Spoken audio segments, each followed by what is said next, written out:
qui font moins de 50 000 habitants et ils ont 2 députés. Par exemple, il y a une grande ville comme Kermassar qui fait 500 000 habitants qui a 2 députés, bien Grand Yoff. Aujourd'hui, le département de Mbacké est plus peuplé que le département de Dakar. Donc normalement, il doit y avoir plus de députés. Est-ce qu'on peut parler de rupture? Ou bien à quand est-ce la rupture peut-être? Bon, ma deuxième question est relative à ce que vous prônez, l'immigration légale. Mais est-ce que ce ne serait pas plus judicieux de faire connaître aux jeunes le pays, le paradis que nous avons, le Sénégal? Moi, c'est la première fois que je mets les pieds ici, dans ce paradis-là. Et ailleurs, j'ai visité l'île de Sipo, j'ai fait la Casamance. Mais à mon avis, les jeunes ne connaissent pas le véritable potentiel du Sénégal, qui est un paradis. Et que le paradis peut se créer ici, et non pas favoriser l'immigration clandestine. Et qu'est-ce que vous pensez de ce projet Top Tech que le gouvernement a mis en place? D'accord, très bien. Monsieur Dia, merci pour la question. Vous voulez que je réponde en français ou en wolof? En français. En français. Alors, sur la première question, la question du scrutin. Aujourd'hui, c'est vrai qu'on reproche au mode du scrutin, à travers les listes nationales, de d'élire des gens qui n'ont finalement pas d'ancrage sur le terroir et qui vont donc dépendre des appareils politiques. Mais le problème, ce n'est pas que ceux qui sont sur les listes nationales. Parce que jusqu'à présent, beaucoup de gens, et on le voit dans cette compétition de cette année, beaucoup de gens se cachent derrière l'appareil politique ou le personnage principal du gouvernement pour dire qu'ils vont être les députés de ce gouvernement. On le trouve même dans les départements, pour ceux qui sont candidats dans les départements. Visitez, regardez, faites le tour du département de Foundiougne, vous verrez que dans les affiches, c'est la tête de Ousmane Sonko que vous voyez et la tête de Amadou Ba. Donc, il faut que nous réformions effectivement le mode de scrutin et que, pour ce qui me concerne, je pense qu'il faut qu'on fasse des scrutins de liste par circonscription.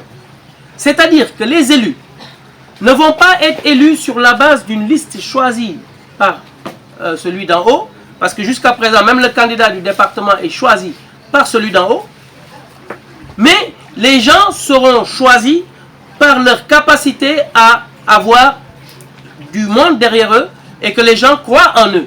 À ce moment-là, ces gens auront une obligation de résultat. Ils seront obligés de travailler à l'Assemblée nationale pour faire en sorte que leur département puisse évoluer. Si je reviens à nos députés d'ici du département, le dernier c'est Pape Bianco, pour ne pas le citer, il a été élu à 2 reprises. Il était avec le président Macky Sall, qui est un fils du terroir, puisqu'il a grandi à Foundiougne. Et pourtant, qu'ont-ils fait pour le département? À part le pont que le président Macky Sall a bien voulu faire, mais à part le pont, malheureusement, les gens continuent à souffrir. Les problèmes d'accès, je l'ai dit tout à l'heure, dans l'Union Bateau, il est inadmissible que 40% de la population soit encore dans des zones quasi inaccessibles avec des routes en terre. Donc, vous voyez que le véritable problème pour le scrutin, c'est de faire en sorte d'élire des gens qui seront obligés de retourner à la base pour répondre aux populations. Et ça fera partie des projets que nous proposerons, parce que c'est dans l'intérêt du Sénégal. Alors, la deuxième question, ça concerne le Top Teki. Eh bien, les jeunes qui partent, il ne faut pas croire que c'est des gens qui sont naïfs. Ils savent très bien que le Sénégal n'a pas la possibilité de faire travailler tout le monde. D'ailleurs, l'État n'a pas pour objectif de faire travailler les gens. L'État doit mettre en place un cadre pour que des entreprises embauchent. Or, aujourd'hui, ils voient bien que, au contraire, les entreprises sont en train de dégraisser parce qu'on les tient au cou. C'est le problème que nous vivons. Vous avez par ailleurs des gens qui sont des multidiplômés et qui sont encore au chômage. Qui va leur proposer du travail? Est-ce que c'est l'ADER? Tout le monde a vu ce que l'ADER a donné. L'ADER, c'est une affaire de politiciens encore. Récemment, j'ai parlé du cas à Bassoul. Bassoul, j'ai rencontré une dame qui m'a présenté sa fille. 3 diplômes. Elle détient 3 diplômes. Elle n'a pas de travail. Elle est là-bas sur l'île à attendre. Est-ce qu'à cette personne, vous allez lui dire, attendez, ça viendra, Togal, Kifi? Vous allez l'amener à Dakar pour lui trouver quel travail? À Dakar, il y a tellement de chômeurs qui eux aussi attendent. Non, les jeunes ne sont pas dupes. Ils veulent Teki Legi. D'où Teki dans 2050. C'est maintenant. Donc laissons-les partir. Aidons-les à partir. Ils reviendront plus tard. Dotés d'un bagage plus solide, dotés de moyens plus solides. C'est ça la solution. Donc Teki n'est pas la solution. Est-ce qu'il y a d'autres questions? C'est pas lui. Je pense que tu prends Oui, allez-y. Oui, allez-y. Voilà. Votre nom? Mia Sow Diawara, journaliste républicain et présentatrice à la Lumière du Sénégal. D'accord. Bon, votre projet de loi, si je l'ai bien écouté, vous avez parlé, par exemple, comme si vous parlez de l'immigration circulaire. Parce que j'en avais à parler avec un député qui habite les îles. Je crois que vous le connaissez, le député Luc André Diouf depuis Espagne. On en avait parlé de tout ça. Et il suffit que le président du Sénégal signe un décret conventionnel comme les pays de la Méditerranée et les Sénégalais vont bénéficier de cette convention pour partir travailler, ensuite revenir et laisser les autres partir puis revenir. Je crois que ça rejoint un peu à votre projet de loi. Excellent. C'est une très belle proposition. C'est une solution qui répond partiellement au problème. Mais si vous voulez, notre projet de loi est beaucoup plus vaste que ça, puisqu'il comporte aussi bien les migrants qui partent aujourd'hui dans des conditions irrégulières, que ceux qui sont déjà installés en place, effectivement, qui sont dans des situations précaires et qui nécessitent d'être appuyés pour pouvoir revenir et ainsi contribuer au développement économique. Je pense que c'est une solution, effectivement, qui pourra être mise sur la table, en tout cas comme une contribution au futur projet de loi qui sera proposé, effectivement. D'accord. Ma deuxième question en est que, en tant que député de ABS, est-ce que vous avez 5 propositions à nous faire comprendre en tant que, une fois que vous serez élu député, en fait, pour la localité? Vous voulez parler d'autres propositions de loi? Exactement. Okay. Alors, les urgences sont très nombreuses au Sénégal.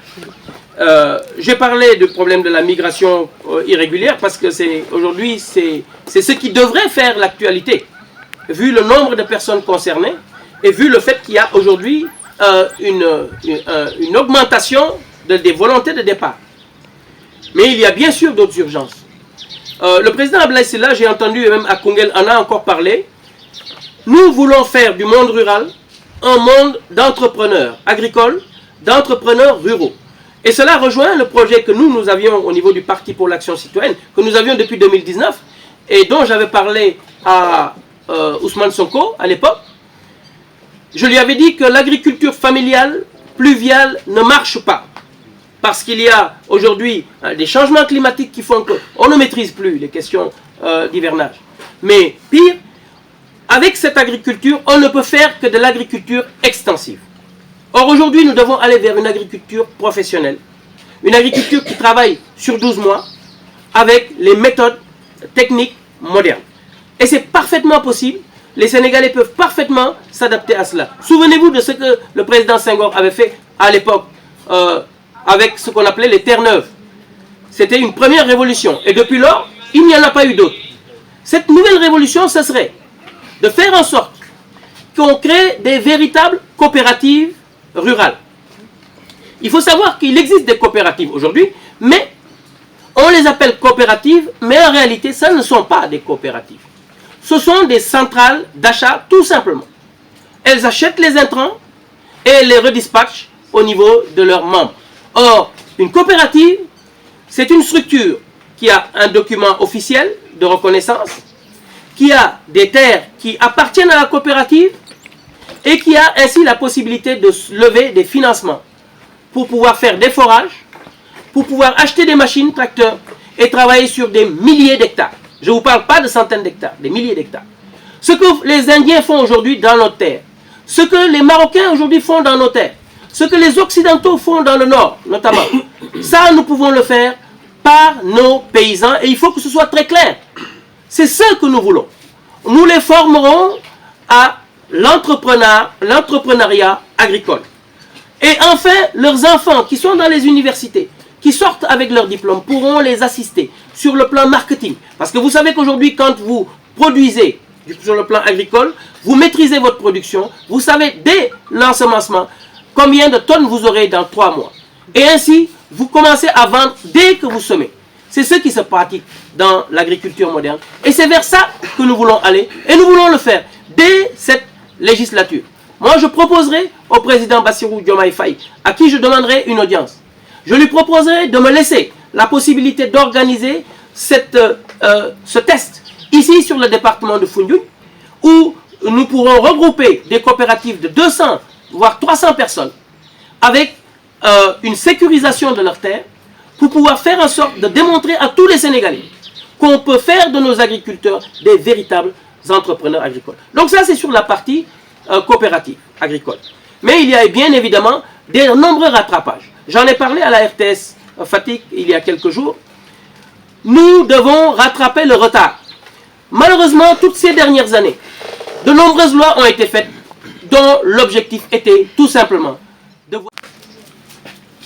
Mesdames, Messieurs, chers invités, chers journalistes, chers compatriotes,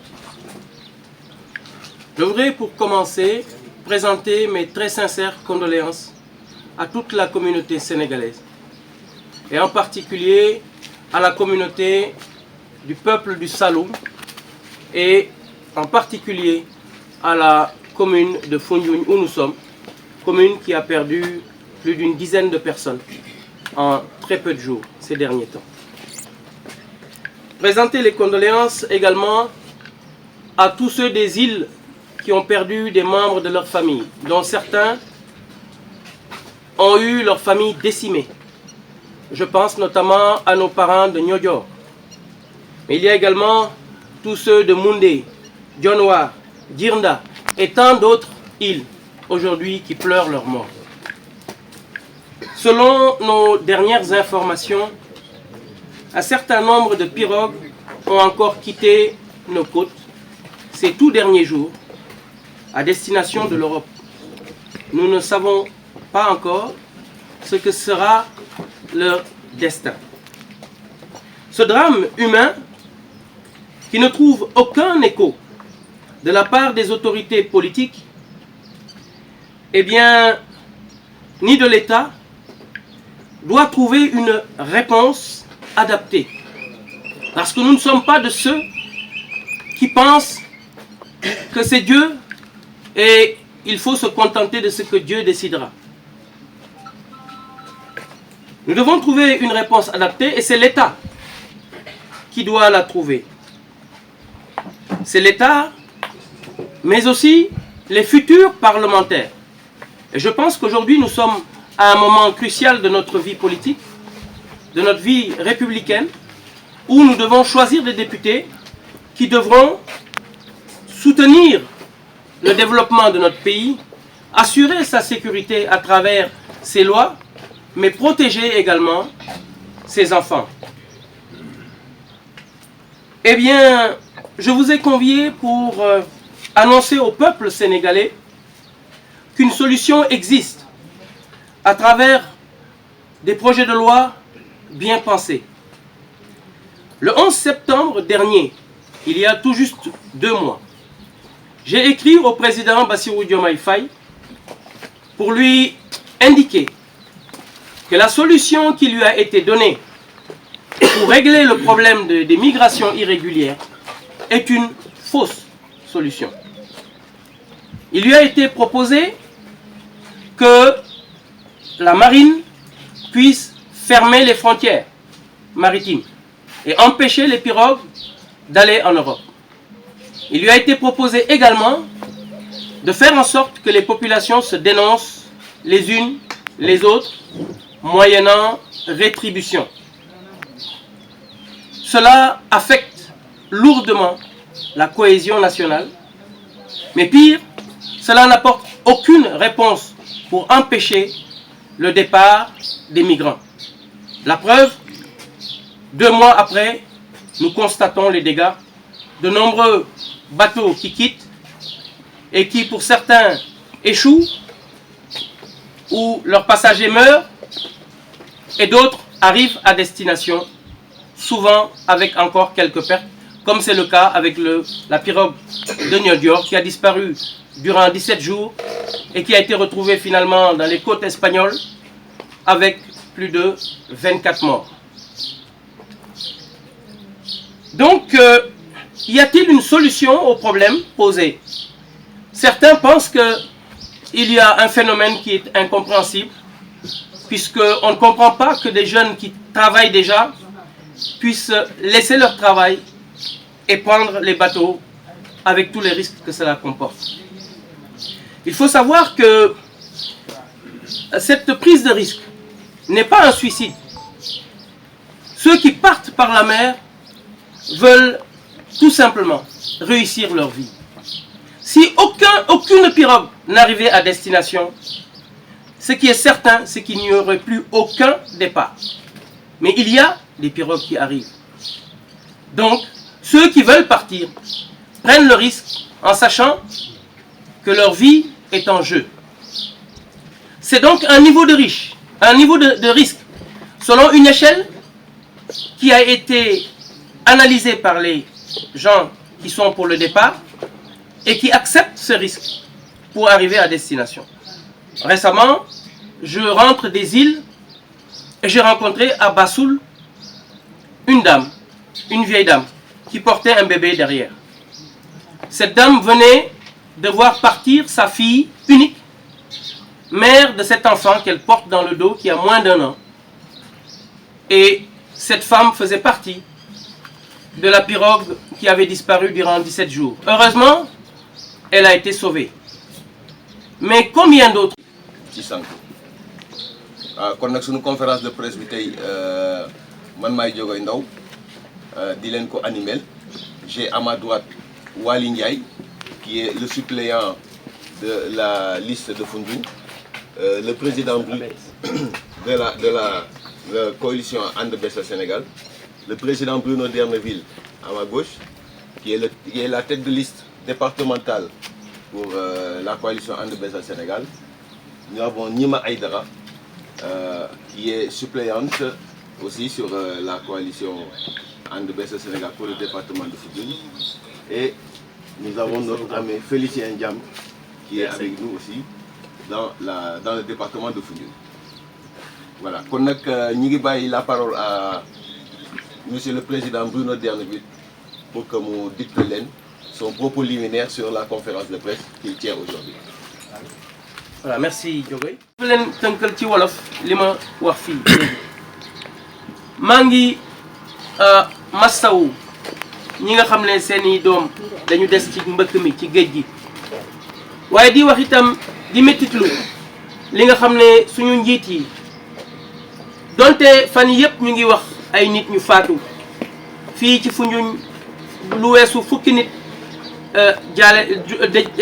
dëjal nañ leen fii boo demee Dionewar am na ay famille yoo xam ne seen doom yëpp dugg nañu ci géej gi des nañ ci am na ñoo xam ne ay néew yoo xam ne sax ci fan yi nee nañu for nañ leen ci Jifeer boobu maa ngi ci biir île yi kon loolu yëpp nekk métit boo xam ni dafa doon sas boo xam ne tey gouvernement bi sas nañ ko pour mu saafaraal ñu ko ndax nag gouvernement bu ñu ko falee dañ ko fal ngir mu saafara jafe-jafe nit ñi waaye mënul wax ni ki ñun ñi mbirum yàlla rek la ñun nag dañu jàpp ne war a am taxawaay boo xam ne bu ñu ko amee assemblée nationale ak sart boo xam ne bu ñu ko taxawalee assemblée nationale dinañu mun a indi ay saafara ci li nga xam ne moo dal suñu réew muy xale yi nga xam ne ñu ngi dem ci mbëkk mi te ci fan yii rek foog naa démb rek nee nañu am na ay gaal yu jóge wat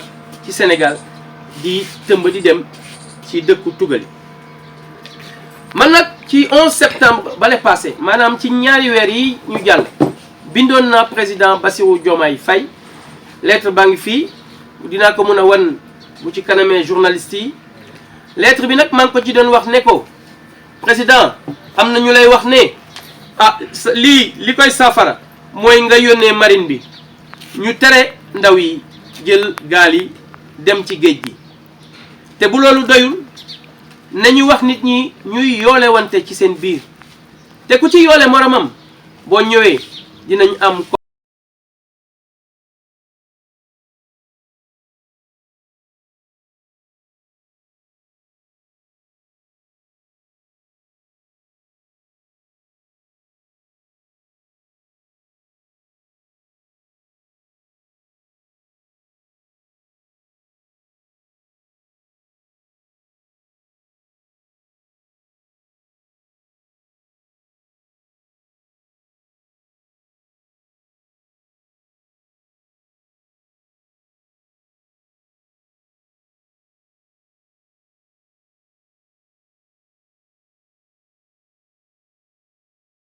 kattanu yàlla ne la boo ma ooyee ba ñu toog dinaa la wax pexe kon nag gëm naa ne yow bëgg nga sa askan te wax dëgg bu ñu toogee di nga ci gis li nga xam ne lu gënal lay doon ci réew mi gënal boobu nag du lenn lu dul taxawal ab sart boo xam ni dafay dëggal li nga xam ne mooy àq ak yelleef bi nga xam ne moom la ñu jox bépp waay daw lay waay